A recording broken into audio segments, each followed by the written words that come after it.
itseänsä sekä entistä vihaisemmaksi että hieman hölmöksi. Hän keitti teetä, istuit Wait. No, that's the wrong page. Sorry. Wait, I had to cough. Onko teillä käännökset? Greeno kuulosti kiinnostuneelta. En ole onnistunut tunnistamaan näitä kohtia, mitä ne tarkoittavat.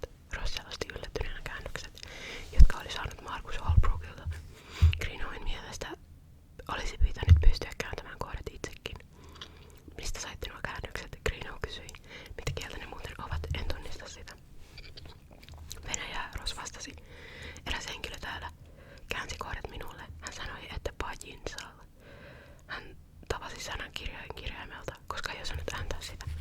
On arkikielinen sana, joka ilmaisee ärtymystä tai jotain sellaista. Myöskään Holbrook ei ollut yrittänyt ääntää sanaa. Oletteko venäjän kielen tuntija? Greeno kuulosti hämmentyneeltä. En suinkaan.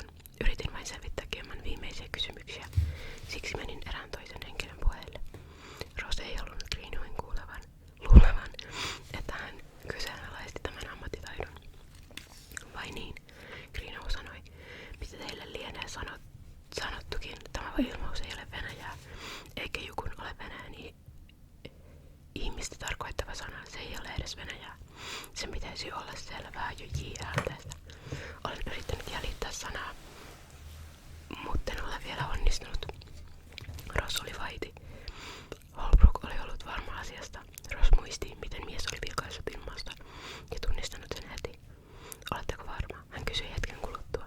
Ehdottomasti, Greeno sanoi kylmästi. Anteeksi, Ross sanoi kiireesti. Tietenkin olette, mutta henkilö, jolta kysyin, vain kuulosti niin varmalta. Kuka hän oli? Ross epäröi. Hän ei halunnut levittää juureja kollegasta. Toisaalta Holbrook oli maineikas asiantuntija. Jos Greeno tietäisi, keneltä Ross oli saanut käännökset, hän saattaisi päätellä ollensa väärässä. Markus Holbrook, Ross sanoi. Seurasi hetken hiljaisuus ennen kuin Greeno sanoi. Luulen, että olette käsittänyt väärin. Ross harmistui ja aikoi väittää vastaan, mutta tajusi samassa, että erehdyskin oli mahdollinen. Hän oli tuhertanut transkriptioon muistiinpanoja, mutta ei ollut tarkistanut, vai oliko, että he puhuivat samoista asioista. Hän ei muistanut tarkasti. Tarkistan vielä, hän sanoi. Tehkää niin. En tiennyt, että Markus on nähnyt nämä. Minä soitan hänelle. Greenoin sävy viittasi siihen, että hän aikoi lopettaa keskustelun. Ross sanoi hetken mielijohteesta. Vielä yksi asia. Niin. Miten venäjää äidinkielenään puhuva ääntäisi englannin sanan cat? Cat, Greeno mietti hetken. Siihen tulisi jokin een tapainen ääne, jotain sellaista kuin ket. Holbrook oli sanonut jotain muuta. Ross oli ymmällään. Kiitos ajastanne. Hän sanoi. Ilmoittaisitteko minulle, jos saatte selville, mitä nuo kohdat tarkoittavat? Voin ilmoittaa sitten, kun olen jättänyt raporttini poliisille. Greeno vastasi ja niin puhelu päättyi kohtalaisen ystävällisessä hengessä. Kotiin ajaessaan Ross oli edelleen hermostunut ja ärtyisä. Kaikki oli suunniteltu vain hänen kiusakseen. Ruuhkassa tuli pitkiä pysähdyksiä. Kun hän lähestyi ryömintä vauhtia Wicker Archesia, edessä olevan auton kuljettaja ajoi hitaasti silloinkin, kun eteen syntyi rakoa. Ross olisi halunnut painaa kaasua ja kuroa joka ikisen välin umpeen lyhyinä, mutta turvina pyrähdyksinä. Selkä pisteli jännityksestä ja kiukusta. Päänsärky teki tuloaan. Hän pääsi pääteiden ruuhkasta vasta kun hän käänsi autonsa kotitalonsa lähellä sijaitsevaa virkistysaluetta. Kiukussaan hän riutoi vaihdekeppiä ja survoi kytkintä tyhmästi ja ehkä myös vähän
tietokoneelleen ja otti yhteyden yliopiston sisäiseen verkkoon. Käyttäjiä oli illalla vähän, joten verkko toimi nopeasti. Hän avasi kirjaston luettelot ja teki haun Holbrookin nimellä. Tulokseksi tuli pitkä luettelo kirjoja ja artikkeleita sekä muutama tuore aikakauslehtikirjoitus. Kirjojen nimet olivat kutakuinkin vaikeaselkoisia, ja kirjoitukset näyttivät keskittyvän nyky-Venäjän muutosten pieniin yksityiskohtiin. Wait, my dog is barking. We're back once again. Okay, I'm sorry about him. There's no stopping him. Okay. Eräs tuore otsikko kiinnitti hänen huomionsa. Kaksikielisyyden vaikutus nenetsiä puhuviin lapsiin tapaustutkimus. Gemma oli tutkinut nenetsiä tohtorin väitöskirjansa varten. Holbrook oli kirjoittanut artikkelin jonkun Stefan Novikin ja Gemma Wishardin kanssa. Ross katsoi artikkelin julkaisupäivää. Se oli edelliseltä kesältä, mikä puolestaan merkitsi, että artikkeli oli kirjoitettu jonkin verran aikaisemmin, jolloin Gemma oli ollut vielä Siperiassa. Holbrook ja Gemma olivat kirjoittaneet yhdessä lehtiartikkelin, mutta silti Holbrook oli käyttäytynyt kuin olisi hädintuskin tuntenut Gemmaa. Sitten artikkelin kolmannen kirjoittajan nimi valkeni Rossille. Noviki oli venäläinen oppinut, joka oli osaltaan ohjannut Gemman tutkimusta. Siinä saattoi piillä selitys. Holbrook olikin kirjoittanut artikkelin Novikin kanssa.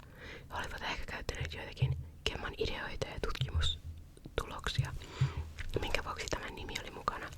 Hän oli jopa saattanut kirjoittaa osia artikkelista, mutta Holbrook ei luultavasti olisi viitsinyt kiinnittää paljon huomiota nuoreen tutkijaan, sekä hän ei silti selittänyt, miksi hän oli johtanut Rossia harhaan käännöskoodissa. Ross masentui, kuten aina joutuessaan siirtämään ratkaisemattoman ongelman syrjään ja tunki paperit takaisin salkkuun. Sen pitemmälle hän ei niiden kanssa pääsisi. Hän laittoi itselleen purtavaa ja siivoili tunnin verran. Pani paikoilleen kirjoja ja aikakauslehtiä, jotka aina kulkeutuvat hyllyltä huonekalujen päälle. Lykki pölynimaria paimissa maton koodissa ja teiskasi siistiessään keittiön pöytä. Hän huomasi anoppiensa kirjaan. Hän oli jättänyt kirjan siihen muistuttamaan päätöksestä, joka hänen oli tehtävä. Hän oli vähällä panna kirjan kansioon, jossa säilytti Anopin muitakin kirjeitä, mutta otti sen sitten esiin ja luki sen uudestaan. Jenny pyysi miltei arasti, etkö tulisi tapaamaan häntä, kun hän käy seuraavan kerran kotona. Toivon edelleen, että jokin sellainen antaisi hänelle sysäyksen, jota hän tarvitsee. Wait, I need to reply. So sorry that there's been a lot of interruptions. Ross tiesi ennen toivovan turhaan. Nathan ei nykyisestä enää toipuisi, ei ainakaan niin paljon, että saisi entisen elämänsä takaisin. Ross tunti päätöksen syntyvän päätöksen, jonka hän oli jatkuvasti sysännyt sivuun, koska ei halunnut tehdä sitä. Tehtävä se kuitenkin oli. Hän oli mentävä tapaamaan Nathania. Hän oli lykännyt elämänsä kaikkia päätöksiä liian pitkään. Hän matkustaisi lauantaina.